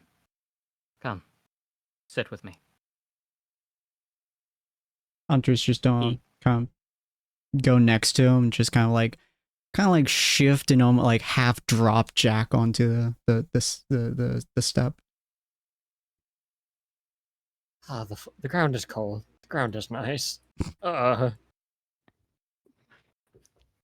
a lot of things I'd like to tell you. A lot of things I'd like to say that I can only think to say now that it's far, far too late.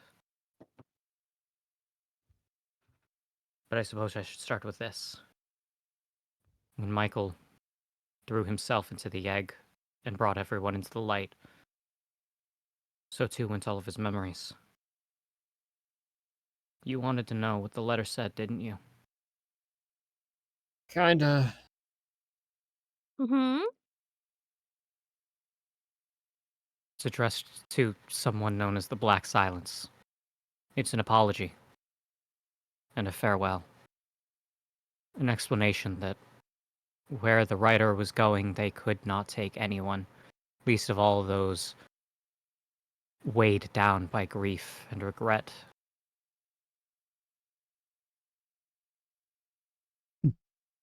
Gotcha. Shouldn't be too hard to deliver it for you. You're the one that smells of Grim, aren't you, Henderson? Uh-huh. Well, if you're gonna call me a rat, I'm gonna say guys did really bad at clearing out your infestation. You're a funny one. Thank you. Give me your hand. I would like to use your ability as a conduit. Is this gonna like... Okay, sorry. I can Which do you no hand? harm. Oh. And frankly, madam, I don't give a damn. Huh. Okay. You can have Fluffy, but just be careful, okay? He gently out the hand. clasps your hand, and immediately you can feel his presence surging through you. You can tell immediately that what he's saying is true. Not only is he on the brink of death, I'd say that he's at the equivalent of negative 37 HP. Jesus. The only reason that he's alive at all is because it's difficult for a god to die. Mm. And that is what he was reborn out of, albeit partially. His health is still steadily dropping faster and faster. Mm.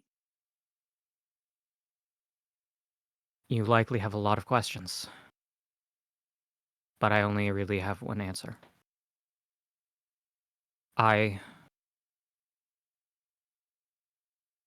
As I die, I realize maybe my father was right. Maybe we should have done things differently. Maybe if he had, he would still be alive. And so would my brothers. And so would I. You are jumpers. The memories of the God of Darkness told me what that is. Do you have any parting questions before I show you my father's final moments?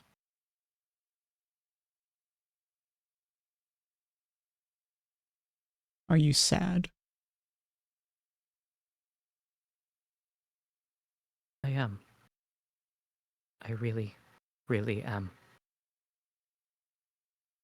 For what it's worth, I'm sorry. As am I.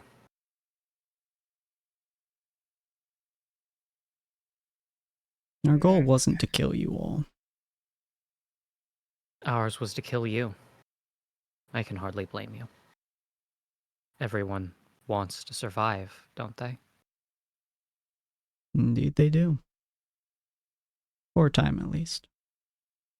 If I was reborn healthy and whole and strong,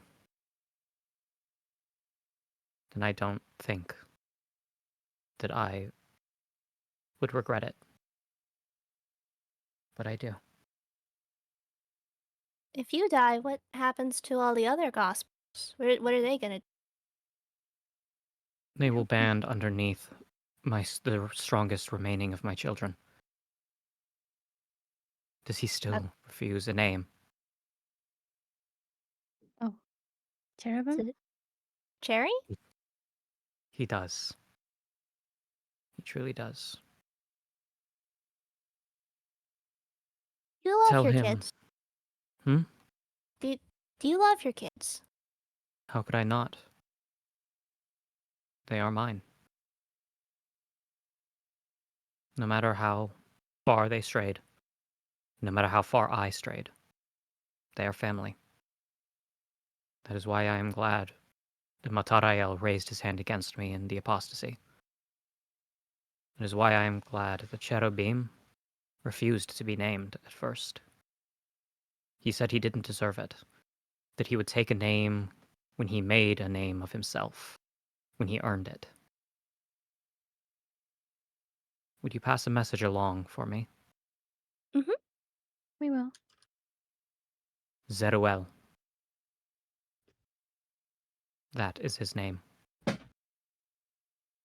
He has more than earned it. Mm. We'll let him know. Very good. What about the Grim? If You've killed Mother Avalon. Her hate no longer stains them.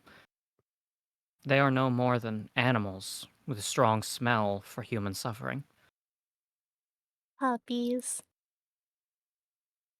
Of a cavalcade of memories have come through me, fed to me by the very humans that awakened the various of my children. I'm not entirely familiar with what a therapy animal is, but perhaps given enough centuries, that is what Grimm can become. To sense the ills of the mind and provide solace in time. Do you guys hear that? Oh my god. They can become therapy puppies. Sounds very good. I think I'm gonna cry. I grow tired. I do not have much more time. Are you ready now? I think we are. Did you have any questions, Jackie? Not really, not for him. Not for the dumbass who sent all of his kids to die on his behalf.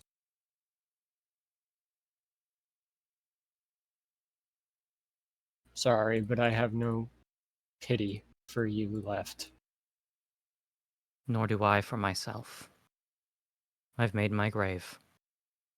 At least I you're will lay it. respectable in that regard. But no, I have no questions. Anything I have left can be entered by Cherubim or the clapping friend. I'm a bit on that. Matariel. Thank you. I could not remember his name for a second, but I'm also pretty sure I should be dead by now, but I think spite's keeping me here. Then let me keep you here no longer. You, as jumpers, deserve to see this much. And he squeezes Katie's hands, and a flash of light surges around all of you, before it turns to this inky blackness. Small white dots speckling the world around you until you look behind, and you see the world of remnants in the distance. And as everything fills out, you can see a massive moon behind you, shattered and fractured as it always has been as you looked up. But notably, there is no band of missing stars in this sky. It is clear and unbroken, unlike the one that you are used to seeing when you look up. But you're not the only one standing here. You see now the last thing that the Allfather saw while sealed away before he put himself into a deep enough state of rest to wait. There's a young-looking human man standing nearby, floating in the air, gold and steel intertwining around an arm, pulsing to the beat of a far too calm heart. Across from him, the two gods. Not the Allfather, not Mother Avalon.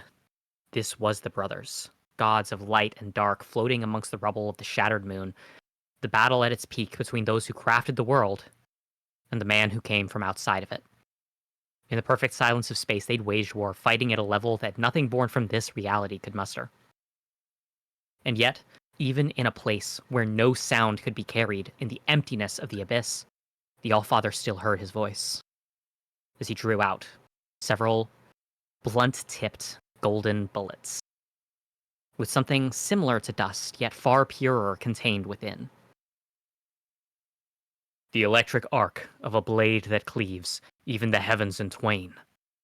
Thunderbolt gold. A bullet of powder was slotted into the pulsing, swirling gun. The luminescent brilliance nearly blinded the Allfather as he watched the jumper reach for the next bullet, as though time were frozen around them.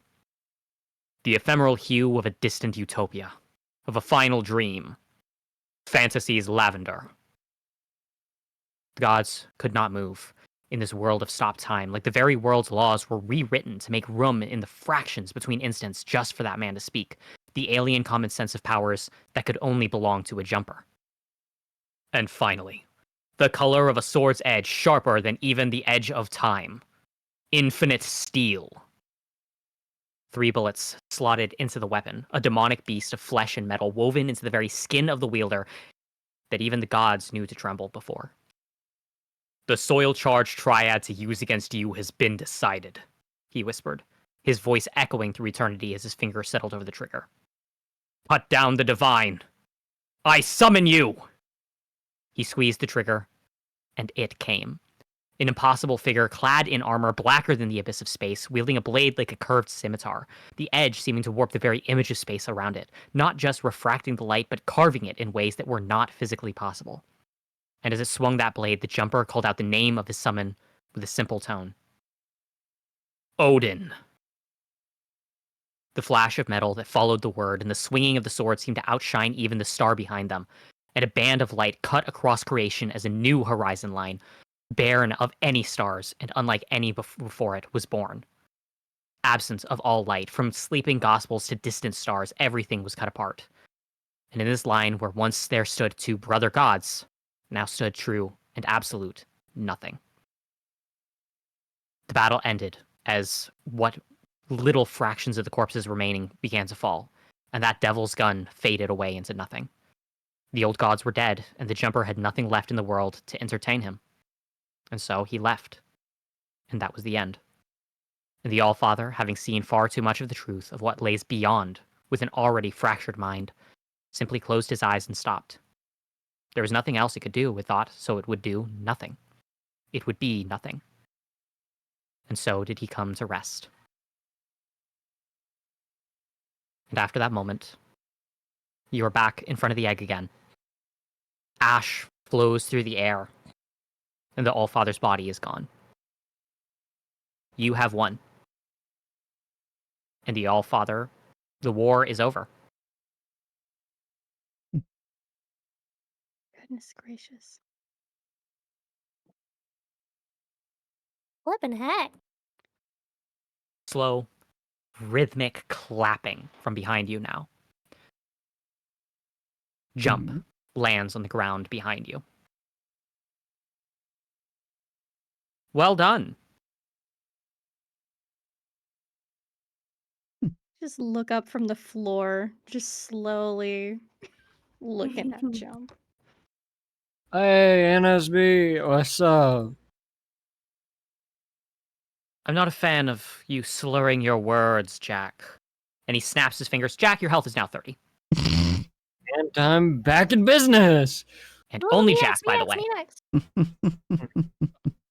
He looks down his nose at you, Katie. Hi. I'm I do almost believe, dead. yes, almost being the operative word. Otherwise, you would not be here.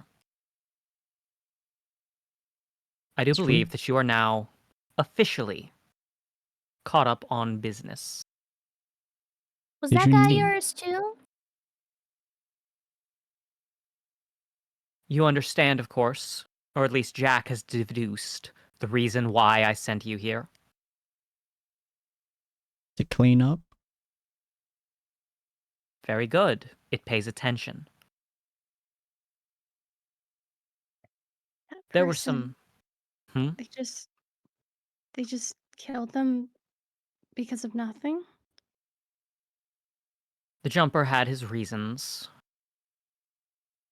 Whether or not you agree with them, believe them good, that depends on what they were. But he did not act without reason. Well, I suppose you deserve to know after all this effort. He thought that by killing the gods he could prevent the resets. Prevent all of those people from having their minds and souls rewritten into a new form. Stop the caster, stop the spell, he thought. He was wrong, of course. The spell had already been cast. And so he simply left. Him and that gun of his. I want that gun. Oh, the reset wasn't him doing it? He was not the one who reset it, no.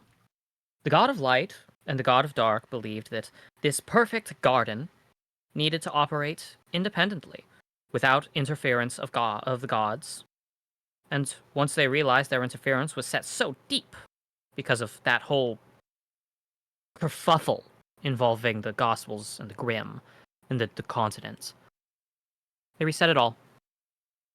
Said it was a tainted experiment, that it needed to be redone.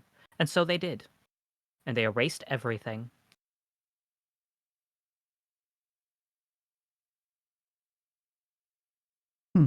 I don't really see the problem myself. Yes, many people stopped existing as they were, but so many more people were born. If you think about it like that, if he'd stopped that from happening, all of those lives would never come to existence. What is it, 10, 20 million people? 20 million lives lost, 20 million lives gained. That's a net zero, isn't it? I really don't see what all the fuss is about. Lene says nothing. She's just looking off. Oh well. Each and every one of you, I chose to send you in here because you were convenient for me. You worked. You all wanted something. I could give it to you in exchange for your assistance. You help me, I help you. Raise your hands if you'd still like to be of assistance to me, and if you'd still like me to be of assistance to you. I raise my hand emphatically. Jack raises his hand. Hunter thinks about it for a minute. Lene So hesitant, struggles. Lynn. Do you really care so little about that missing friend of yours? Oof. Her whole face just. There's a lot of hurt in. But she'll just lift up a hand from off just that's laying on her thigh. Good. And do hurry and raise that hand of yours, Hunter. Hmm. He's gonna like raise it, but like very clearly, like half-heartedly. Oh yeah, I kind of fed Snackers your motivation there. Probably. Oh. Only part of it. Oh. That's odd. You don't want to kill me? No. Snackers. What is this Snackers? Is he still on me? I actually don't recall. He makes a disgusted noise and snaps his fingers before immediately Serpentis is thrown onto the ground. And after a moment, Snackers! extreme disgust plays across the face of Jump. My It's son! you. It's you. I suppose I shouldn't be surprised. Excellent job, all of you. You cleaned up even more than I thought. You know this thing? Yes. Thing. That's my son. That's my boy. I'm sorry, Katie, but it's a very scary snack, okay? That's what It's- makes him adorable. It scrambles away from Jump and hides behind Katie.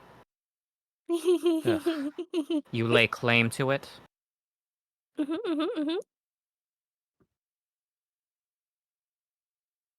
I'll give you a moment to rethink that. I'd Okay, very moment much like it rethink. dead. I still love him.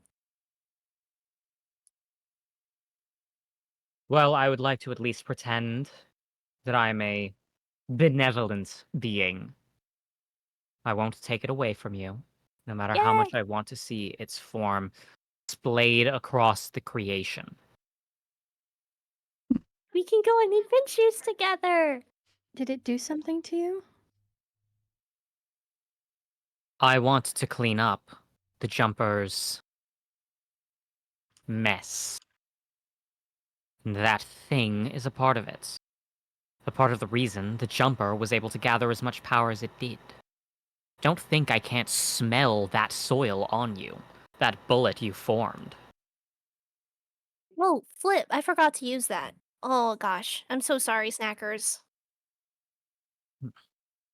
Well, it doesn't matter. How will you make use of a bullet full of soil without a gun that can fire it? I thought... Sir... Captain Cupcake... Wait. The bullet was the wrong caliber for Captain Cupcakes or Senior Narthotep. In fact, looking at it, you can tell it's identical to the three bullets that were used for the Jumper's gun. Snackers. It also means they wouldn't fit. Well, they would fit in my one, but they're not big enough for my gun. The betrayal arc already? You have to understand. I knew the shape. I could recreate it. It was as simple as that. You wanted a powerful bullet. More powerful than any other. You fed me. I gave it to you. I don't know that much about calibers, so how could I be held responsible? You're so right, Snackers. All is forgiven. What? I'm just gonna have to steal a guy's gun then later. What? But I thought he knew everything about us, Katie. Yeah, that tracks. Yeah. He's just a little guy. I don't Alright. think your definition works. Ugh. I'm already tired of this creature's incessant babbling. He snaps his fingers, and Serpentis disappears, once again joining Katie within the sea of her soul. But yes, I have no seeming desire to injure you specifically in any way, shape, or form. I do have interest in fighting bigger or maybe similar caliber gods as you, but you specifically, nah, just not really feeling it. You're not. You're not of much use to me if you don't want to kill me. Yeah. What did he do? He ate part of your soul? I believe he stated that he ate every possibility that ever came about and ever will come about of me desiring to injure you in any way, shape, or form. Yes, he does have a flair for the dramatics. The devouring of possibilities is... It's complicated. I'm not going to go into the different ways of interpreting it. More importantly, there's a fragment of your soul that has been ripped out and devoured in a way that even I can't casually heal. But I can send you to a place where you could heal. Who knows? Enough decades, maybe centuries. You'll finally have the gall to try and kill me, and you'll be useful again. How does that sound, boy? Will I get to hunt things in there too? You scratch my back, I scratch yours. Hunt Sounds what you good to wish. me. Just come back with the will to kill. He You're leaving, shrugs. Hunter?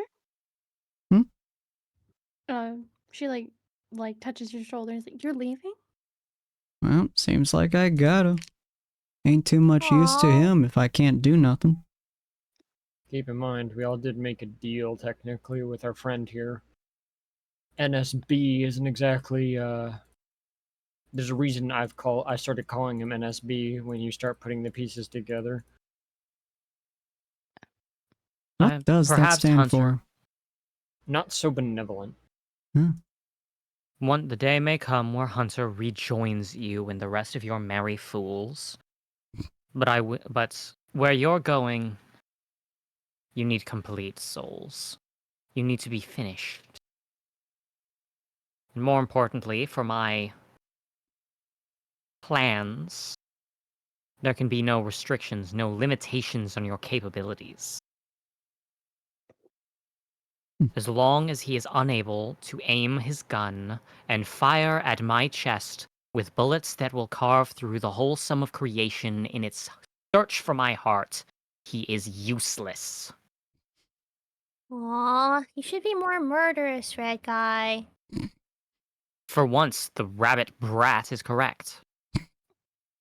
Why do you want to be killed so much? I don't want to die, I want him to be capable of killing. If he cannot kill me, then that is a weakness to be exploited. Suppose that that an enemy took the image of myself, took the form of it, occupied my identity, not simply a mask, but a reality recreated wholesome. Hunter could not pull that trigger, and a mockery of my own identity would be shown about to the entirety of the universe as one of the only pets I have is incapable of ripping out the throat of the one that would despise my existence in such a way. I could kill you. Yes, and that is why you're useful, Henderson. Yay! That is why I will continue to provide you with what you desire, so that you give me what I want. There's Hunter another pats place I Katie's head. would like to send you. More cleanup to be dealt with. How much time do you need to ready yourselves? Only a little bit. By the way, can you like Jack's gonna disconnect his robot? Can you give me my arm back? When you move into the next world, you'll have it. Nice. What world are we going to? That sounds to me like something for me to decide on. But if you must know, Jack immediately plugged his ears. Oh. He snaps his fingers, and the letter that Jack was previously holding flutters in front of Katie before disappearing again. Oh. Oh. Oh. Oh, that's cool. That's cool. That's cool. I told you that you need to clean up, and it seems that you already have a lead on what sort of changes that filth left behind. But is it gonna have like incomprehensible entities beyond my comprehensibleness? Frankly, Henderson, your concept of comprehensibility is a mind-boggling concept beyond even the extrasolar entities. So Yay! maybe your continued presence within my own is exhausting. And Lynn, don't think I'm forgetting my end of the bargain. She was in that world too. Oh, I immediately look up. I don't know if she still is. I make no promises of what I cannot guarantee. But I'll tell you now, she was there. When the jumper was there, she certainly was. But time is a convoluted thing. When you arrive, I will not know. I'll be sending you to the center of some sort of temporal anomaly. For all I know, you could be trapped in there for the next 6, 7 millennia. I don't know. I don't care. Just get out. And find what to clean. Okay. Wait a second. That's awesome. We're missing a boy. I look around. For God's sake. He snaps his fingers, and the duck falls flat on his... the goose falls flat on his rear end in front of you. Dusty! Were you... I don't remember. Were you there? Did you see the cool stuff?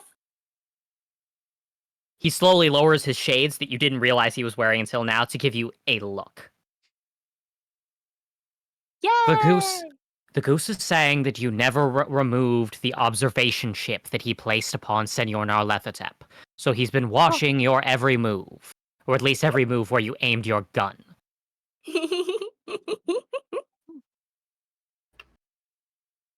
You're so smart, the goose.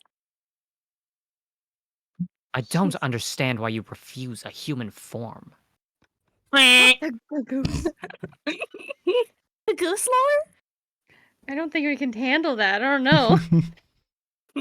The goose What fun concerns is me it? deeply. What fun is a human form if you can just confuse and berate everyone without them even understanding you? That's not what he said.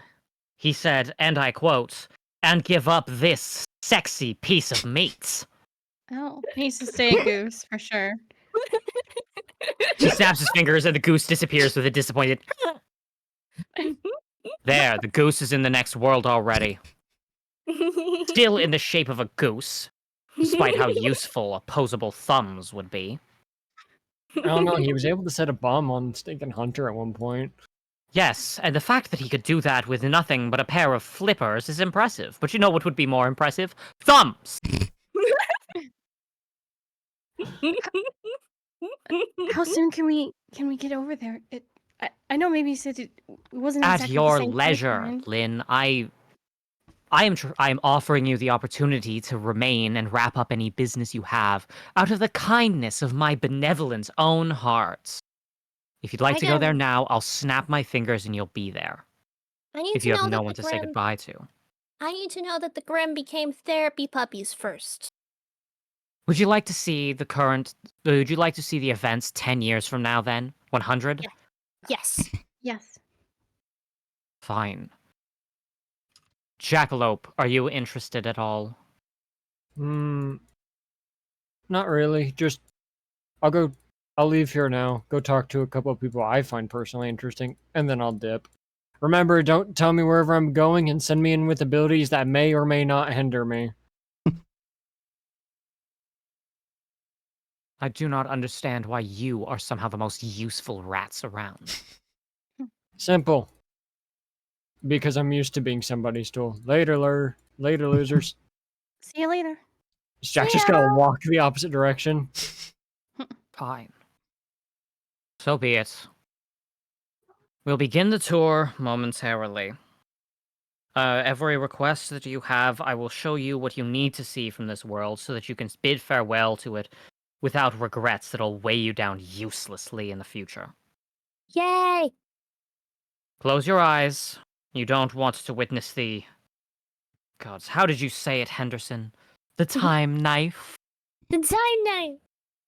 I knew He- that was real. He snaps his fingers, and you all get to see everything that you want to know for the epilogue of this story next time. This was the finale. That's going to be the epilogue next week on nice. Monday because hoo boy, the battle took a little bit longer than I expected, but not in a bad way, in my opinion. We will have I'll be- quite a bit to discuss next week with the epilogue, but hopefully, no, switch out to my end screen. Should probably do that. Hopefully you guys enjoyed this episode. If you guys did, feel free to hit that follow button. As always, we're going to be doing the epilogue next week, so it's just going to be going just an overview of everything that kind of we've been through, all the people we've interacted with, and all the loose ends that we haven't tied up or anything like that. We're just going to be walking through. Unfortunately, after Jumpchain is fully finished, so after the epilogue is done, the only thing that's going to be Jumpchain, at least that I will be participating in so far at the moment, is that we're going to be releasing episode 12 at some point after we're all done with all this, because that's just a lost episode at the moment, so me and Colty are going to do something for it to fix it back up. But after that, we're not going to be streaming any of the Jumpchain, at least not for quite some time, most likely, unless Korn gets a random urge to stream it for some unknown reason. But yeah, we're not streaming this one anymore. I will be popping out, so unless somebody else wants to stream it. if someone else, like if Katie wants to use her ability to stream it on the channel, she absolutely can. It's just that Sin has been streaming it previously, and Sin's leaving the campaign. Mm-hmm. Okay, Streaming is stressful, so I don't know. that's okay. It's up to you. But yeah, so I won't be participating in it after this point, at least not for the foreseeable future, so it will unfortunately not be streamed. So if you guys are interested in anything that goes on afterwards, feel free to pop over to our Discord, where you can just randomly ping Corin and be like, hey, fucker, what happened in D&D this week, or whatever, because Corin's Corn. But if you guys want more D&D or more streamed TTRPG content, we do go live on Friday and Saturdays at 6 p.m. PST for a D&D campaign and its sister campaign that I do, that I DM. But otherwise, we're going to be doing all kinds of different games across this week. Tomorrow, we are not doing a collab with Ratty, as been pushed to next week, Tuesday, because she just wasn't feeling up to it this week. So instead, tomorrow we're going to be playing and probably finishing Castle Crashers. And then on Wednesday, I'm going to be continuing Plague Tale Requiem, which I think I'm only 2 or 3 episodes away from completing. And then Thursday, we're going to be continuing Stone Block 3, which I think we're only a couple episodes away from completing, as we are now at Project E, which is pretty much the end game of the game. So it'll be very interesting to see what we're going to be doing with that. But hopefully you guys are enjoying the ride so far, and we're just going to go ahead and do a raid real quick. But as always, thank you guys for joining us. It is always a pleasure to have all the players here as well as to have all the viewers. But we're going to pop over to and the person. Oh no, there's Rise. We're going to pop over to my friend Rise. She is playing some Expedition 33, whatever game that may be.